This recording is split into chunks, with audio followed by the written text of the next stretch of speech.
পার্টির রাতটাই বদলে দিল সংযুক্তার ভাগ্য। যে সংযুক্তা সবার সামনে ফারুলকে অপদস্থ করার চোখ কষেছিল, সেই ফাঁদি শেষে নিজেই ধরা পড়ল সে।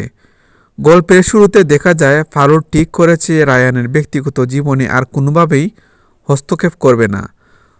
অফিসে এসে রায়ান ফারুলকে ক্যাডবেরি দিয়ে ক্ষমা চায়। ফারুল সহজভাবেই ক্ষমা করে দেয়। এতে রায়ান অবাক হয়ে যায়। আজ ফারুল এত শান্ত কেন? ফারুল মনে মনে সিদ্ধান্ত নেয় যত কষ্টই হোক সে সব সহ্য করবে, কিন্তু কারো জীবনে জোর করে ঢুকবে না। রায়ান জানায় সে তার গার্লফ্রেন্ডের সঙ্গে বেরোবে। ফারুল কোনো আপত্তি না করে সব ম্যানেজ করার দায়িত্ব নেয়। এরপর শুরু হয় অফিস পার্টি। সহকর্মীরা ফারুলকে নিয়ে হাসি ঠাট্টা করলেও ফারুল একটুও ভেঙে পড়ে না।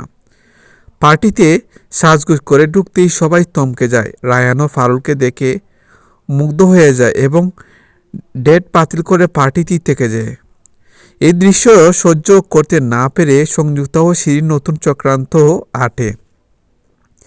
ফারুলকে অপমান করতে ড্রিঙ্কের মধ্যে নেশার ওষুধ মেশানোর পরিকল্পনা করে তারা। ওয়েটারকে ঘুষ দিয়ে ফারুলের জন্য আনা নীল রঙের শরবতে ওষুধ মেশানো হয়, কিন্তু ভুলবশত সংযুক্তাও একই রঙের শরবত খেয়ে ফেলে। এরপরেই ঘটে বিপর্যয়।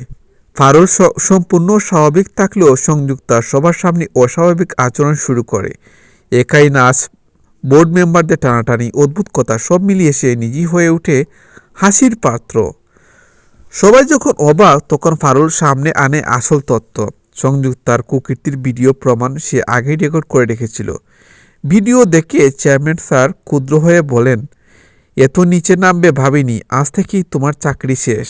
সবার সামনে চাকরি হারার সংযুক্তা ফারুলকে শান্তভাবে বলে, সাবধান করা সত্ত্বেও তুমি শুনোনি, এর ফুল বুক করতেই হলো।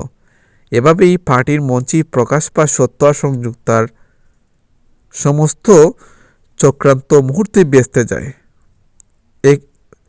এইভাবেই পার্টির মঞ্চে প্রকাশ পায় সত্য আর সংযুক্তার সমস্ত চক্রান্ত মুহূর্তেই বেস্তে যায়।